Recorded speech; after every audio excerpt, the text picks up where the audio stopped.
예, 이번 주 고난 주간을 또 우리가 맞이하게 됐는데 이 고난의 주님을 생각하면서 우리 서로 예수 안에 있는 우리 사랑하는 성도들 한 사람 한 사람을 소중히 여기는 그런 공동체가 되었으면 좋겠습니다.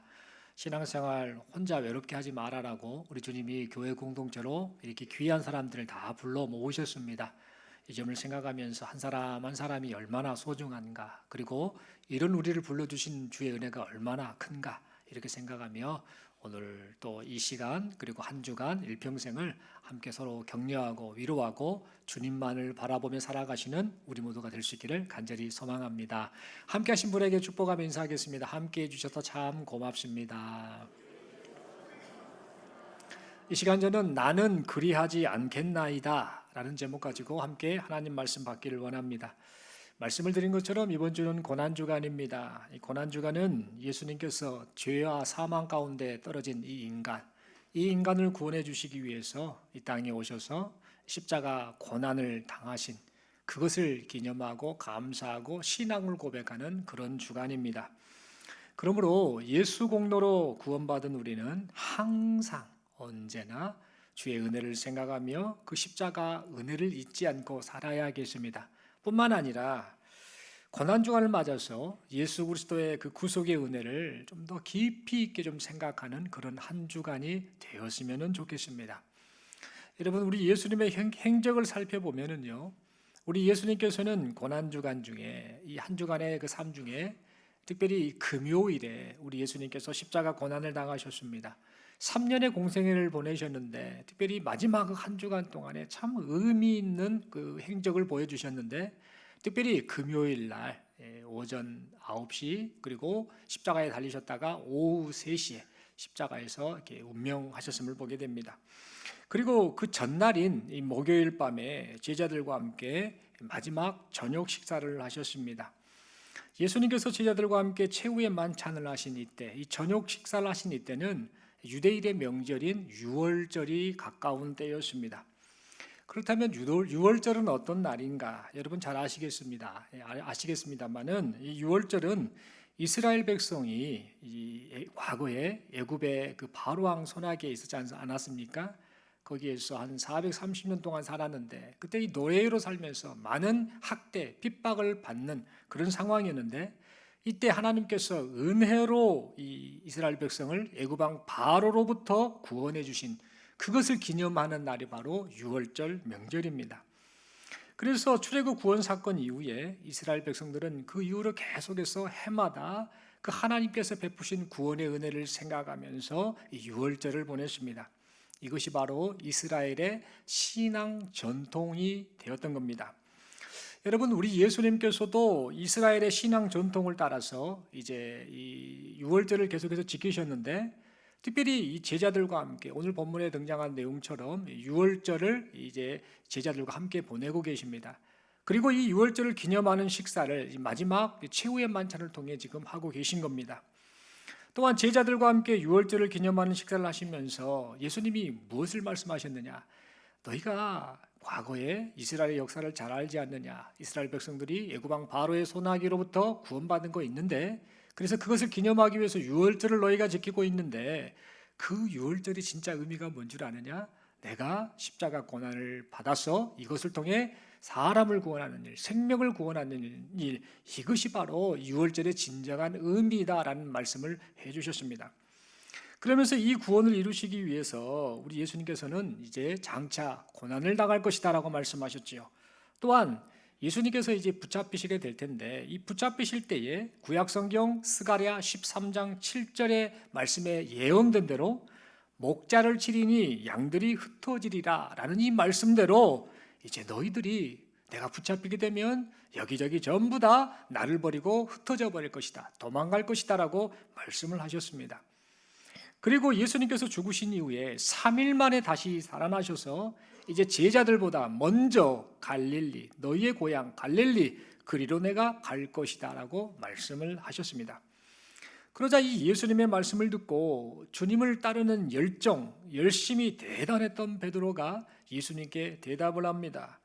주님, 다른 제자들이 다 주님을 버릴지라도 나는 그리하지 않겠나이다 라고 말을 하였습니다. 여러분, 베드로가 예수님께 이렇게 말을 했던 것은요, 이 베드로에게 예수님을 따르고 있는 자기 자신의 열정, 열심, 신념에 대한 자부심이 꽉 차 있었기 때문입니다. 그러자 이 베드로의 말을 듣고 우리 예수님께서 그에게 말씀하십니다. 내가 진실로 말한다. 네가 오늘 이 닭이 2번 울기 전에 나를 3번 부인할 것이다 라고 그렇게 말씀을 하셨습니다. 여러분, 여기서 닭이 2번 울기 전에 나를 3번 부인할 것이다 라는 말은, 그 말의 의미는 뭐냐면요, 베드로, 네가 언제 어떻게 나를 부인할 것인지 내가 정확히 다 알고 있다라는 의미로 하신 말씀이었습니다. 여러분, 당시에 히브리인들은요, 이 닭이 우는 시간을 몇 시다라고 생각하고 있었습니다. 언제였는가? 이 닭이 밤에 3번 운다라고 생각을 했지요. 첫 번째, 이 닭이 우는 시간을 밤 12시 반으로 생각했습니다. 그리고 두 번째, 닭이 우는 시간을 밤 1시 30분으로 생각했습니다. 그리고 마지막으로 밤 2시 30분에 세 번째 닭이 우는다라고 그렇게 생각을 하고 있었습니다. 그러니까 예수님께서 닭이 2번 울기 전이다라고 말씀하신 것은 뭔 말이냐면, 밤 1시 30분 이전에 네가 나를 부인할 거야.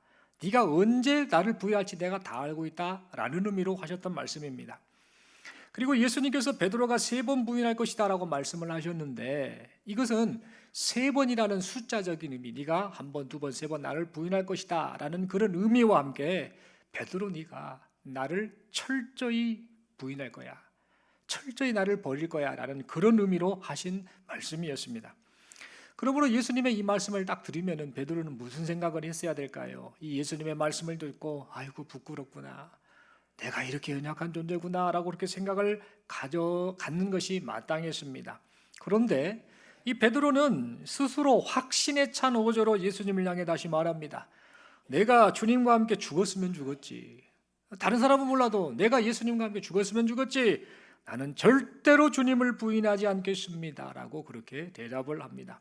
그러자 그 상황을 지켜보고 있던 다른 제자들이 이구동성으로 다 말합니다. 저도 주님 부인 안 할 겁니다. 저도요 하면서 저도 주님만을 따르겠습니다라고 그렇게 큰 소리로 말을 하였습니다. 그들의 강한 신념이 그렇게 표현되었던 것이죠. 그런데 여러분, 그렇게 강하게 표현한 이 그들의 신념은요, 얼마 지나지 않아서 이제 불과 몇 시간 후에 부끄러움 그 자체가 되고 말았습니다. 마가복음 14장 50절을 보면 제자들은 예수님의 말씀대로 모두 예수님을 버리고 도망을 가고 말았습니다. 뿐만 아니라 예수님께 큰 소리쳤던 베드로, 이렇게 큰 소리쳤던 베드로는 예수님께서 하신 말씀 그대로 예수님을 3번씩이나 부인하고 저주까지 하고 말았습니다. 물론 이 베드로는요, 다른 제자들과는 좀 달랐습니다. 예수님에 대한 열정이 특별했지요. 또 나름대로 또 신의가 있었던 것 같습니다. 그 신의가 있었기 때문에 붙잡혀 가시는 예수님을 바라보며 나름대로는 어쩌면 좋아 하면서 멀찍이 따라하는 것 같습니다. 그러나 그가 지키려고 했던 그 신의가 오히려 예수님을 부인하고 저주까지 하게 하는 그런 부끄러움을 낳게 하고 말았습니다. 여러분, 마가복음 14장 66절에서 72절 이 후반부, 이제 뒷부분을 보면은요, 베드로는 붙잡혀 가시는 예수님을 멀찍이 따라가다가 가까이 못 갑니다. 가까이 갔다가 붙잡힐 걸 뻔하니까 멀찍이 보면서 그 예수님을 이제 따라가다가 대제사장의 집 아래 뜰에서 이제 불을 쬐고 있었습니다. 추우니까 밤시간 춥지 않겠습니까? 불을 쬐고 있으면서 예수님이 어찌 되시나라고 하며 걱정하는 마음으로 그 예수님의 그 상황을 지켜보고 있었습니다.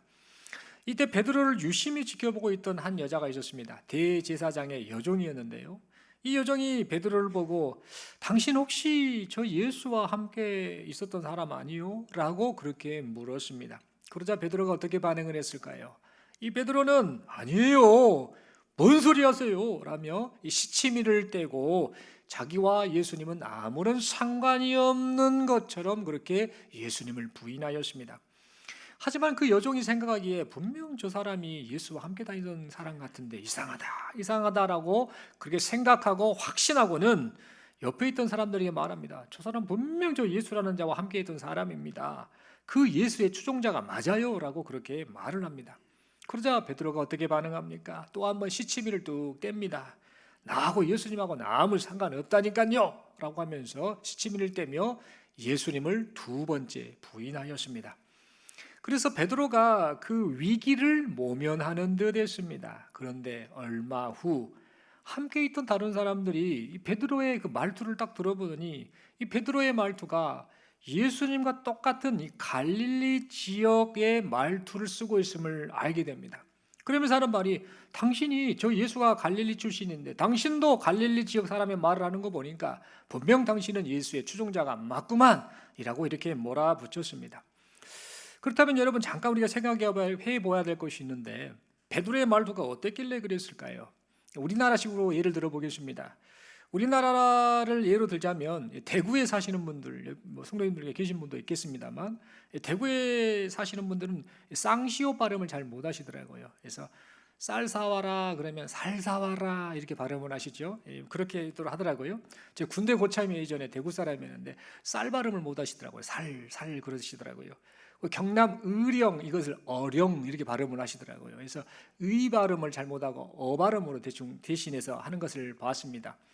전라도 사람들은 또 말씀을 가끔씩 드렸습니다만 예수님 발음을 예수님 이렇게 발음을 하지요. 또 죄인을 죄인 이렇게 하는 것을 봅니다.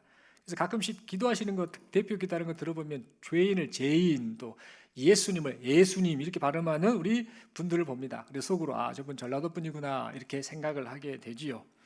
이처럼 이 갈릴리 지역 사람들은요, 당시에 히브리어의 그 알파벳인 알렙이라든지 아인이라든지 아니면 하트라는 단어, 이 단어가 들어간 이 알파벳이 들어간 단어에 대해서는요, 발음을 정확하게 잘 내지 못했습니다. 그래서 당시 사람들은 이 누군가가 이 말을 할 때, 특별히 갈릴리 지역 사람이 말을 할 때 딱 듣고는 당신 갈릴리 지역 사람이구만이라고 금세 알아챘습니다.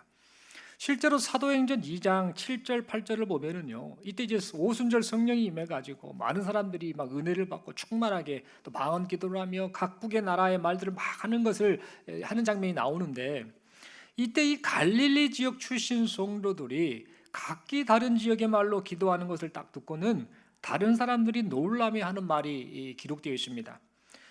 사도행전 2장 7절 8절이지요. 다 놀라 신기하게 여겨 이르되, 보라, 이 말하는 사람들이 다 갈릴리 사람이 아니냐?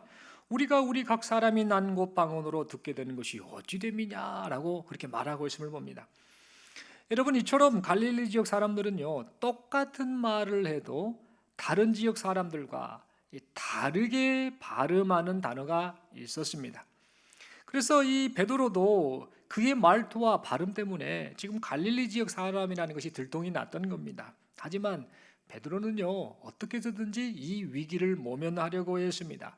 어떻게 해서든 간에 이 위기를 모면해야겠다라고 그렇게 안간힘을 썼지요. 그래서 베드로는 또다시 예수님을 부인합니다. 부인으로는 부족하다 싶었는지 예수님을 저주까지 하였습니다.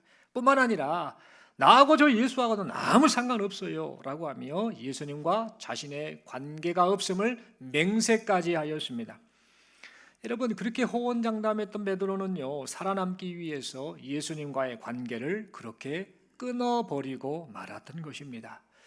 그런데 그때 예수님께서 말씀하셨던 대로 두 번째 닭 우는 소리가 들렸습니다. 그러자 베드로는 네가 닭이 두 번 울기 전에 나를 세 번 부인할 것이다 라는 그 예수님의 말씀이 생각납니다. 그래서 비통함과 이 죄책감에 사로잡힌 채 밖에 나가 심히 통곡을 하고 말았습니다. 다른 사람이 주를 버린다 할지라도 나는 그리하지 않겠습니다 라고 그렇게 호언장담했던 베드로가 그토록 부끄러운 모습으로 전락하고 말았던 것입니다. 사랑하는 성도 여러분, 우리는 예수님을 부인하고 저주하며 맹세까지 하였던 이 베드로의 모습을 보며 주님을 믿고 따르는 신앙생활이란 내 신념, 내 의지와 같은 내 자신이 뿌리가 되는 내 안의 것으로 하는 것이 결코 아니구나라는 사실을 깨닫게 됩니다. 여러분, 제자들은 3년 동안 예수님과 동행하며 살았습니다. 얼마나 많이 배웠겠습니까? 얼마나 많은 기적을 경험했겠습니까? 그러니까 틀림없는 예수님의 제자다운 모습이 계속해서 그들 가운데 나타났겠지요. 그런데 예수님께서 붙잡히시기 전까지만 해도 이렇게 이 참다운 제자와 같았던 그들이 이제는 예수님 보시기에 또 사람들이 보기에 참 부끄러운 모습을 보이고 말았습니다. 예수님이 붙잡히시는 이 일이 있기 전까지만 해도 이 제자들은 누가 봐도 믿음이 좋고 참되고 충성스러운 주님의 제자로 보였습니다. 이것은 그 누구도 부정할 수 없는 사실이었지요. 또한 어떤 상황에도 내가 주님을 따르겠습니다, 주님을 부인하지 않겠습니다라고 고백했던 제자들의 고백은 분명 진심이었을 것입니다. 하지만 그렇게 충성스러워 보이고 그렇게 진심으로 주님을 따르겠다라고 했던 이 제자들은 결국 위기 앞에서 무너져 버리고 말았습니다. 그래서 어떠한 상황에 처한다 할지라도 결코 주님을 버리지 않겠다라고 호언장담했던 그들의 그 말은 결국 거짓말이 되고 말았습니다. 그렇다면 여러분, 제자들에게서 이런 결과가 나타나고 말았던 이유가 뭘까요? 여러분, 그 이유는 제자들이 주님을 따른다라고 하면서 내 열정, 내 신념, 내 의지와 같은 내 것을 가지고 내 것이 뿌리가 되어서 주님을 따르고 있었기 때문입니다. 그리고 내 열정, 내 신념, 내 의지가 있으면 얼마든지 주님을 잘 따를 수 있다라고 그들은 착각하고 있었기 때문입니다. 그런데 여러분, 우리 주님께서는요, 이 자신들의 것, 이 제자들이 자신들의 것을 가지고 주님을 잘 따르겠다라고 하고 따를 수 있다라고 생각했던 이 제자들이 결국 무너질 것을 다 알고 계셨습니다. 그래서 이 순환 예고를 3번 하셨는데, 첫 번째 순환 예고, 가이사랴 빌립보라는 곳에서 첫 번째 고난당할 것이다라는 이 순환 예고를 하실 때부터 마가복음 8장 34절의 기록대로 누구든지 나를 따라오려거든 자기를 부인하고 자기 십자가를 지고 나를 따를 것이니라라고 그렇게 말씀하셨습니다. 그리고 붙잡히시기 직전에도 또 하신 말씀이 있습니다. 마가복음 14장 38절에 기록되어 있는데요, 시험에 들지 않도록 기도해라, 마음에는 원이로되 육신이 약하도다라고까지 말씀을 하셨습니다. 그러니까 예수님께서는 제자들이 네 힘 가지고 네가 뿌리가 돼서 네 모든 것이 뿌리가 돼서 나를 따르는 거 결국 무너진다 라는 것을 아시고 네 그것을 부인해라, 그리고 기도해라, 나를 의지하라 라고 그렇게 말씀을 하셨던 겁니다. 여러분, 여기서 자기를 부인한다라는 것은요, 세상 것을 추구하려는 자신의 욕망을 부인하라 라는 그런 의미의 말씀이기도 하겠습니다만, 다른 의미로는요, 자신의 열정, 자신의 신념, 자신의 경험과 같은 자신의 것, 네 것, 네가 중요하게 여기고 네 신앙의 뿌리가 된다라고 여기는 네 것, 네 안에 있는 것, 그것으로 주님을 따르려고 하는 그 자기 자신을 부인하라 라는 의미로 하신 말씀이었습니다. 그러니까 우리 주님께서는 이 말씀을 통해 네 힘으로는, 네 의지로는 주님을 따를 수 없고 주님이 걷는 십자가 제자의 길을 걸을 수 없어 라는 사실을 그렇게 분명하게 말씀하셨던 겁니다. 그래서 우리 주님께서는 제자들이 주님을 따라 십자가 제자의 길을 걷게 하시려고 어떻게 해야 되는가? 시험에 들지 않게 기도해라, 하나님을 의지해라 라고 그렇게 말씀을 하셨습니다. 또한 누가복음 22장 32절에 기록된 것처럼 베드로가 자기 열정, 자기 신념, 자기 힘으로 주님을 따르다가는 결국 무너질 것을 아시고 베드로의 믿음이 떨어지지 않기를 위해서 예수님께서 직접 베드로를 위해 기도까지 해주셨습니다. 뿐만 아닙니다. 이 오늘 본문 28절의 기록대로 주님을 버리고 도망간 이 제자들을 다시 일으켜 세워주시기 위해서요, 부활하신 후에 제자들보다 먼저 갈릴리로 가셔서 제자들을 맞아 주시겠다라고 말씀해 주셨습니다. 여러분, 이처럼 우리 예수님께서는요, 제자들이 이 주님의 참된 제자의 길을 걷기를 너무나도 간절히 바라셨던 것입니다.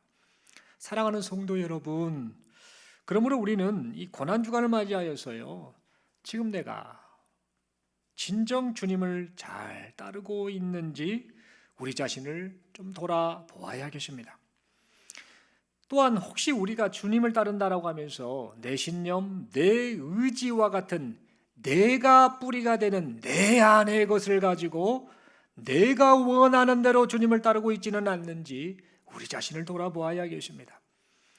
여러분, 베드로를 보면은요, 이 베드로는 네가 나를 이 닭이 2번 울기 전에 3번 부인할 것이다라고 말씀하시는 그 예수님을 향해 오늘 본문 31절의 기록대로요, 절대 주를 부인하지 않겠습니다라고 힘있게 말했음을 보게 됩니다. 힘있게 말했다라는 말이 뭔 말일까요? 이 베드로는요, 자기 자신을 신뢰하고 있었다는 겁니다. 내가 어떤 사람인데요? 나는 한다면 하는 사람입니다. 내 신념은 확고합니다. 나는 한 말은 반드시 지키는 사람입니다. 나는 그런 사람입니다. 나는 진짜 주님을 따를 것입니다라는 그 신뢰, 그 자기 자신에 대한 신뢰를 가지고 있었다라는 의미이지요. 그리고 힘있게 말했다라는 말이 뭡니까? 이 말은 거짓말이 아닙니다. 진짜입니다, 주님. 나 진짜라니까요? 라는 그런 의미로 힘있게 그렇게 말을 하였던 겁니다. 그러나 그렇게 힘있게 진심으로 말했던 이 베드로는 결국 무너지고 말았습니다.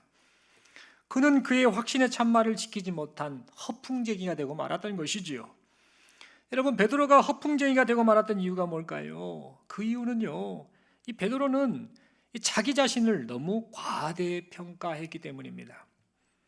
그리고 사람이 얼마나 나약한 존재인지, 나라는 존재가, 사람이라는 존재가 얼마나 나약한 존재인지를 아직까지 뼈저리게 깨닫지 못했기 때문입니다. 다시 말해 베드로는요, 자기 자신이 그렇게 쉽게 무너질 줄을 몰랐습니다. 나 한다면 하는 사람인데, 나 분명 주님을 따를 것인데, 내 의지가 분명한데, 내 신념이 분명한데라고 생각했는데, 그래서 내가 이렇게 쉽게 무너질 것인가? 그렇게 생각하지 않았다라는 겁니다. 그는 분명 자기가 말한 대로, 자기가 생각한 대로 주님을 잘 따를 수 있을 것이다라고 그렇게 생각했던 것입니다. 자신의 확신, 신념, 열정이면 주님을 잘 따를 수 있다라고 그렇게 생각을 하고 있었던 것이지요. 여러분, 그러므로 우리는요, 우리 자신이 얼마나 연약하고 초라한 존재인지를 좀 깨달아야겠습니다. 내 힘으로, 내 신념으로 십자가 고난의 주님을 따를 수 없다라는 사실을 깨닫고 인정하고 그런 나의 비참함을 볼 줄 아는 여기 모인 우리 모두가 되어야겠습니다. 여러분, 사탄 마귀는 사람들에게 이런 말을 합니다. 네 자신을 믿어라, 너는 할 수 있어 라고 긍정적인 말을 하면서 결론적으로는 사람을 어떻게 몰아가는가, 하나님 없는 인생을 살게 만들어 갑니다. 그리고 성도들을 향해서는 네 힘, 네 신념으로도 얼마든지 주님을 따를 수 있어 라고 그렇게 그럴싸하게 속삭이며, 결국에는 이 자신을 과대평가했다가 무너졌던 베드로와 같은 그런 모습으로 우리가 전락하게 되도록 만들고 있습니다. 사랑하는 성도 여러분, 그러므로 우리 모두는요, 주님을 따르는 참된 제자 되기를 소망하면서 주님 앞에서 우리 자신의 연약함, 우리 자신의 비참함, 초라함, 이 나약함을 인정하고 고백하는 우리 모두가 될 수 있기를 간절히 소망합니다. 네가 나를 부인할 것이다 라고 말씀하시는 그 주님의 말씀을 듣고, 네가 나를 부인할 것이다 라고 말씀하시는 그 주님의 말씀을 듣고 나는 그리하지 않겠나이다 라고 힘있게 말할 것이 아니라, 주님 맞습니다. 저도 그럴 수밖에 없는 존재입니다. 저는 연약합니다. 그저 불쌍히만 여겨주옵소서, 긍휼히만 여겨주옵소서라고 고백하는 우리 모두가 될 수 있기를 바랍니다. 여러분, 우리 주님께서는요, 유능한 사람을 찾고 계시지 않습니다. 유능한 사람을 찾지 않습니다. 스스로 유능하다라고 생각하는 사람들, 내 신념이 강하고 내 의지가 강하고 나는 그만큼 할 수 있다라고 여기는 사람은요, 결국에는 자기의 길을 가는 사람이기 때문에 그런 사람을 부르지 않으십니다. 그런 사람 되기를 원치 않으십니다. 우리 주님은 유능하든지 무능하든지 주님만을 전적으로 의지하는 사람을 찾고 계십니다. 그리고 은혜로 부르신 우리 모두가, 여기 모인 우리 모두가 주님만을 전적으로 의지하는 제자가 되기를 바라고 계십니다. 그러므로 고난주간을 맞이하여서 십자가 고난을 당하신 예수님을 생각하며 우리 자신의 연약함을 고백하는 우리 모두가 될 수 있기를 바랍니다. 지금까지 신앙생활하며 내 힘, 내 신념, 내 열정으로 주님을 따르려고 했다라고 한다면 이제는 그것들을 과감하게 내려놓는 우리 모두가 될 수 있기를 바랍니다. 여러분, 모차르트에 관한 일화가 있습니다. 어떤 이야기인가? 음악가 모차르트 들어보셨지요? 이 모차르트에 관한 일화가 있습니다. 어느 날 두 사람이 모차르트에게 음악을 배우기 위해서 모차르트를 찾아갔습니다. 그래서 모차르트가 두 사람을 제자로 받을 것인지 말 것인지 이것을 확인하기 위해서 음악 테스트를 하였습니다. 그리고 이 두 사람을 제자로 받아야겠다라고 생각을 하고는 이 두 사람을 받기로 결정하고 나서 이 두 사람에게 이제 그 음악을 배우는 수강료가 얼마인지를 말해줬습니다. 그런데 황당하게도 이 두 사람, 똑같이 그날 온 두 사람의 그 수강료가 서로 달랐던 겁니다. 그것도 조금 다른 것이 아니라 한 사람의 수강료가 예를 들어서 우리나라 돈으로 한 10만 원이다. 그러면 다른 사람에게는 20만 원을 지금 수강료로 내라라고 모차르트가 말을 한 겁니다. 그래서 두 배나 비싼 이 수강료를 내야 할 사람이 어이가 없어서 모차르트에게 물었습니다. 아니, 똑같이 왔잖아요. 똑같은 날 똑같이 와서 똑같이 당신에게 음악을 배우는데 왜 저 사람은 10만 원이고 왜 나는 20만 원입니까? 왜 나는 두 배나 더 수강료를 내야 됩니까? 왜 이렇게 비쌉니까? 라고 물었답니다. 그러자 모차르트가 대답을 합니다. 저 사람은 음악을 처음 배우는 사람이야. 처음 배워서 나한테 왔는데 이제 배우기만 하면 돼. 내가 가르쳐준 대로 배우기만 하면 되는데 당신은 알고 보니까 다른 곳에서 음악을 배우고 왔더만. 그런데 그 배운 게 잘못 배웠어. 잘못 배워가지고 그 잘못 배운 그거 다시 고쳐주려면 내가 더 그것에 대해서 교육을 해야 되고 더 신경을 써야 되고 그러다 보니까 당연히 수강료가 2배이지요 라는 말을 했다고 합니다. 여러분, 모차르트는 수강료를 더 많이 내는 사람이 모차르트의 제대로 된 제자가 되려면 지금까지 잘못 배운 거, 네가 옳다라고 여기는 그 잘못된 거, 그리고 잘못 자리를 잡은 그런 습관, 이런 것을 바꾸어야 한다라는 사실을 말하고 싶었던 것입니다. 여러분, 이처럼 우리에게 주님을 따르는 참된 제자가 되지 못하도록 하는 자기 중심, 자기 교만, 자기 신뢰라는 이 잘못된 습관이나 틀이 우리 안에 자리 잡고 있다라고 한다면 어떠한 희생을 치러서라도 이것들을 내려놓는 우리 모두가 될 수 있기를 바랍니다. 그리고 이러한 것들을 내려놓는 행위 또한 나는 이것을 내려놓겠어요. 자기 중심, 자기 신뢰, 자기 교만 다 내려놓겠어요 라는 이런 행위 또한 내 힘으로 내 의지로 하려 하지 말고 주님, 저는 연약합니다. 저를 도와주옵소서. 주님의 참된 제자가 되기를 원하오니 그런 제자의 길을 걷도록 저를 도와주옵소서라고 먼저 무릎으로 기도하는 우리 모두가 되어야 될 줄로 믿습니다. 그리하여서 주님을 버리고 도망하고 부인하고 저주했던 제자들이 이제 갈릴리에서 먼저 가서서 기다리시며 제자들을 다시 일으켜 세워주신 주님으로 말미암아 이 참된 제자의 길을 걷게 되었던 것처럼 여기 모인 우리 모두도 우리를 부르시고 일으켜 세워주시는 주님으로 말미암아 주님의 참된 제자의 길을 걸어갈 수 있기를 간절히 소망합니다. 우리 주님께서 지금도 이 일을 행하고 계심을 믿습니다.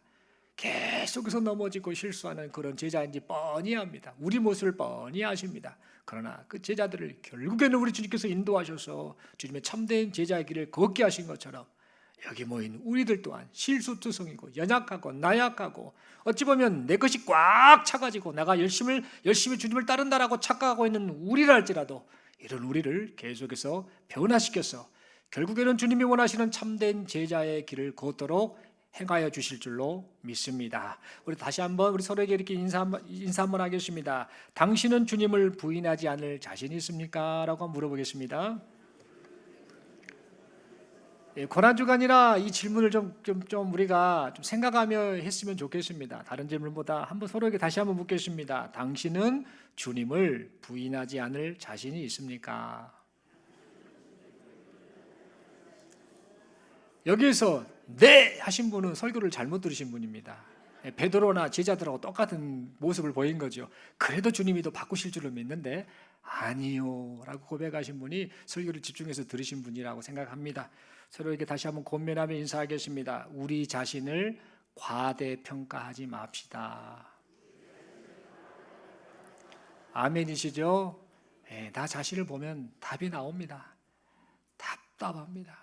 내 신념, 내 의지, 내 지식, 내 경험 그거 내려놔야 합니다. 그것 가지고 주님을 따르면 결국에는 시험이 오거나 환난이 오거나 고난이 오면요 와르르 무너집니다.